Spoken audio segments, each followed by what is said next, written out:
안녕하세요. 지 몸뚱아리 하나 간수 못하고 설치는 신우 때문에 남편 버린 30대 여성입니다. 남편과는 대학 다니던 시절부터 알고 지낸 사이예요. 처음에 남편과 알게 되었을 때 제 나이 22살, 남편 나이 26살로 제 눈엔 군대까지 다녀온 남편이 한참 어른같이 느껴졌지요. 그래서 좋은 오빠 동생으로 지내다가 한층 더 가까운 사이로 발전한 건 제가 대학을 졸업하고 직장 생활을 시작하면서였어요. 남편과는 비슷한 업계에서 일을 하게 되면서 만나는 일이 잦아졌어요. 저는 저대로 사회초년생의 고달픔을 남편에게 털어놓으며 위안을 찾았고 남편은 남편대로 저와 보내는 시간이 즐거웠다 하더라고요. 제가 직장 2년차가 되던 해 남편이 저에게 결혼을 전제로 만나보지 않겠냐 제안해왔고 저도 남편에게 호감을 느끼고 있던지라 그러자 했습니다. 알고 지낸 시간이 길었던 덕분인지 사귀는 동안 어느 다른 연인들과 달리 작은 말다툼 한 번 없었어요. 양가 어른들과 지인들의 축복 속에서 부부의 연을 맺게 되었으니 앞으로 저희 앞에는 꽃길만 있을 줄 알았네요. 결혼 당시 남편의 상황에 대해서 살짝 이야기를 해보자면 일단 아버님은 공장에서 일을 하시는데 잘은 모르지만 석재를 가공하신다 들었어요. 어머님은 동네에서 떡집을 하시다가 몇 년 전 문을 닫으시고 이후로는 동네 아주머니들한테 가끔 소일거리를 받아다 하고 계신다고요. 그리고 남편의 형제관계로는 위로 2살 많은 장가간 아주버님과 아래로 2살 어린 신우가 있습니다. 아주버님과 형님은 작은 마트를 운영하면서 시댁 근처에 살고 있었고 신우는 대학을 졸업한 뒤 취업 준비를 하고 있었지요. 경제적으로 넉넉한 환경은 아니었지만 그래도 가족들 모두 자기 몫을 한다고 해야 하나 한마디로 평범했어요. 한편 저희 친정의 경우 아버지는 초등학교 교사로 어머니는 고등학교 교사로 근무하셨습니다. 그러다 제가 결혼하고 얼마 지나지 않아 두 분 다 은퇴를 하셨고 지금은 두 분이 여기저기 여행 다니며 즐겁게 살고 계세요. 그리고 말이 나와서 말이지만 제가 형제자매가 따로 없는 외동이기도 했고 부모님 두 분 다 계속해서 맞벌이를 하셨던 덕분에 제 어린 시절은 주변 또래에 비해 유복한 편이었습니다. 신혼집 같은 경우 돈이 없었던 건 아니었지만 남편이 계속해서 이직을 목표로 하고 있던 탓에 지역을 정하기가 어려웠어요. 그래서 일단은 남편과 저 두 사람 직장 가운데 쪽에 위치한 빌라에 전세로 들어갔지요. 기본적인 가정가구도 잘 갖춰져 있어서 크게 불편할 것도 없었고요. 남편이 7천, 제가 7천 해갔는데 결혼식 비용이다. 전세다 뭐다 다 빼고 나니 2천 좀 안 되게 남았습니다. 깔끔하게 반반 나눴고 각자 관리하게 되었지요. 처음 몇 달은 너무 재밌게 잘 지냈어요. 정말 깨소금 볶는 신혼생활이었습니다. 친정 부모님도 친정 떠나 남편하고 사니까 그리 좋으냐며 놀리셨을 정도였지요. 하지만 얼마 지나지 않아 시댁에 한바탕 난리가 나면서 한마디로 온 집안이 쑥대밭이 되었습니다. 남편에게 2살 어린 신우가 있다고 했잖아요. 그런데 저희가 결혼하고 얼마 지나지 않았을 때 지나가는 말처럼 자기도 서울에서 취업 준비를 하고 싶다고 하더라고요. 당시 아가씨는 어머님 아버님과 같이 고향집에서 살고 있었습니다. 사실 20대 중반이면 한참 꾸미기 좋아하고 놀고 싶은 나이였으니 지방보다는 서울에 있고 싶은 그 마음을 이해 못하는 건 아니었어요. 하지만 신우의 말이 마치 오빠네 집에 있고 싶다는 식으로 들려서 제가 쉽게 호응을 해줄 수가 없었습니다. 가뜩이나 집들이 때 어머님 아버님이 올라오셔서는 방에 하나가 남는다며 잘됐다고 가족들 누가 와도 쉴 수 있겠다 좋아하셨는데 그게 제 귀에는 꽤나 걱정스럽게 들렸거든요. 그리고 남편이랑 신우랑 따로 이야기를 했는지 어쨌는지는 잘 모르겠지만 이후로도 신우가 제 앞에서 2-3번 정도 더 서울에 살고 싶단 소리를 하긴 했었는데 제가 그냥 그러냐 하고 떨떠름하게 넘겼네요. 하지만 신우는 제가 생각했던 것 이상으로 진지했던 모양이에요. 그런 대화를 나누고 한 달도 되지 않아서 취업 준비를 핑계 삼아 서울에 있는 고시원으로 들어왔더라고요.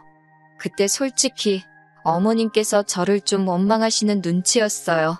듣자니 신우가 저한테 몇 번이고 서울에 가고 싶다 소리를 했다는데 그러는 애한테 시원하게 한번 우리 집으로 오라 소리 해주면 어디 덧났겠냐고. 당신 딸, 그러니까 신우가 그 일로 저한테 많이 서운해한다나요. 그 이야기를 들었을 땐 저도 좀 억울했던 게 솔직히 신우가 처음부터 저에게 단도직입적으로 물어봤다면 저도 며칠은 와 있으라고 했을 수도 있지요. 그런데 자꾸 빙빙 돌려서 서울 좋냐? 서울 가서 살고 싶다. 그런데 돈이 없다. 그런데 서울 살면 너무 좋겠다. 그런 소리만 해대니 막말로 제가 뭐가 아쉬워서 먼저 우리 집에 와 있으라고 판을 깔아주겠어요? 하지만 여기까지도 어머님이 제 면전에 대고 뭐라고 화를 내고 그러신 건 아니니 그냥 억울하다 생각만 하고 넘겼습니다. 그런데 신우도 진짜 골 때리더라고요. 올라온 지 3개월 만에 사고를 쳐도 아주 큰 사고를 쳤거든요. 그건 바로 같은 고시원 위층에 사는 남자랑 연애를 했답니다.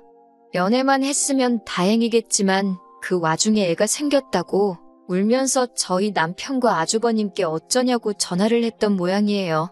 두 남자가 그 자식 죽여버린다면 난리가 났는데 저나 형님 생각은 아니 애를 뭐 혼자 만드나요. 둘이 쿵짝이 맞으니 생긴 거 아니냐는 거였지요. 그런데 더 어이가 없는 건 남자 쪽에서 대번에 결혼 안 한다고 그랬답니다. 가서 지우던지 혼자 낳아 키우던지 마음대로 하라고 자기는 결혼 생각 없다고 아주 발뺌을 하더래요. 거기까지 알고 나니 그때는 아가씨가 좀 불쌍하더라고요. 형님도 일을 어쩌면 좋냐. 어머님 아버님께는 뭐라고 말하냐. 머리가 아파 죽겠다 하시고 사실 아주버님과 형님은 애들도 둘이나 키우고 있었으니 여러 가지로 저보다 더 마음이 복잡하지 않았을까 싶어요.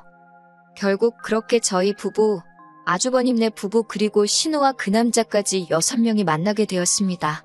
아주 그냥 만나기만 하면 그 남자 다리 몽댕이라도 부러뜨려 놓을 것 같이 저희 남편이고 아주버님이고 열을 내더니 막상 신우가 그 남자한테 절절 매는 걸 보니까 강제로 뜯어놓을 수도 없고 남자를 달래야겠다 싶었나 봐요. 자기들 여동생 인생은 어쩌냐며 거의 애걸복걸을 하더만요. 빈정거릴 생각은 없지만 그런 오빠들을 옆에 두고 남자한테 잘 보이려고 전전긍긍하는 신우를 보고 있으니 한심하기 짝이 없었네요.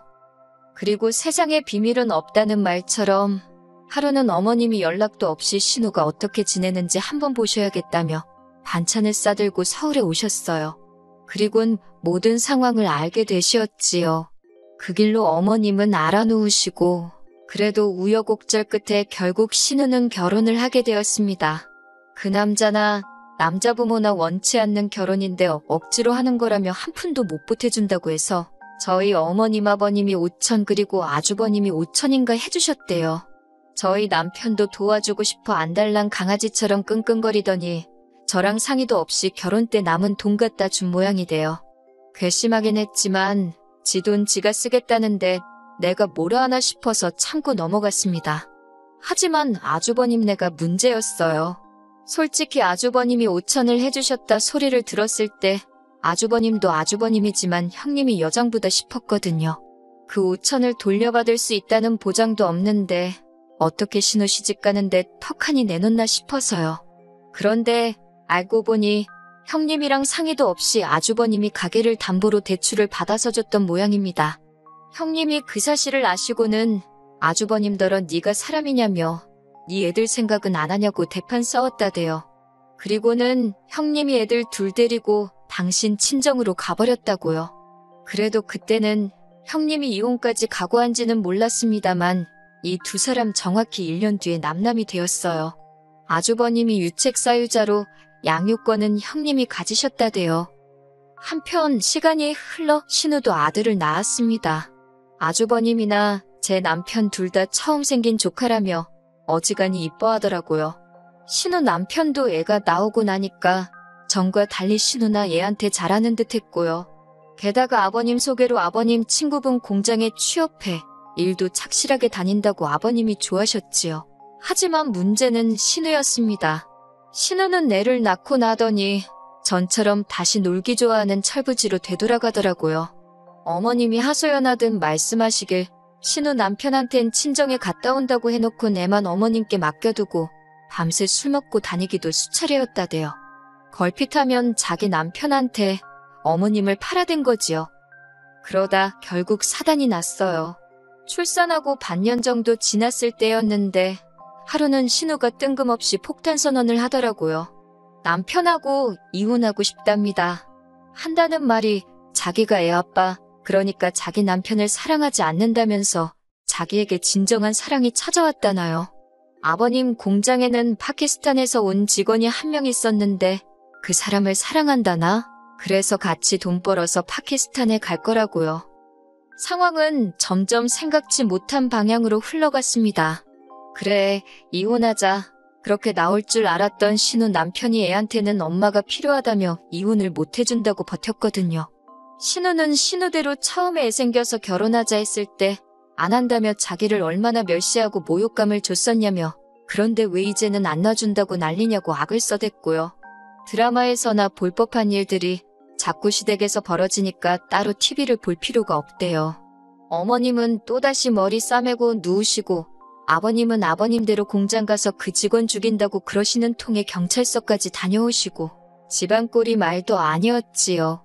그나마 저희 부부는 서울에 있어서 전해 듣는 게 반이었지만 가까이 산다는 죄로 죄다 지켜봐야 했던 아주버님은 하루하루가 죽을 맛이었는지 오죽하면 헤어진 형님한테 전화를 해서 하소연을 했다고요. 하지만 신우의 일이 저한테까지 영향을 미칠 줄이야. 신우가 이혼 소송을 한다고 난리를 치던 무렵이었어요. 남편이 저에게 상의할 일이 있답니다. 상황 돌아가는 꼴을 봤을 때 신우에 관한 이야기라는 건 당연히 바로 눈치챘지요. 남편이 한다는 말이 저희 집 전세보증금을 빼서 신우를 주잡니다.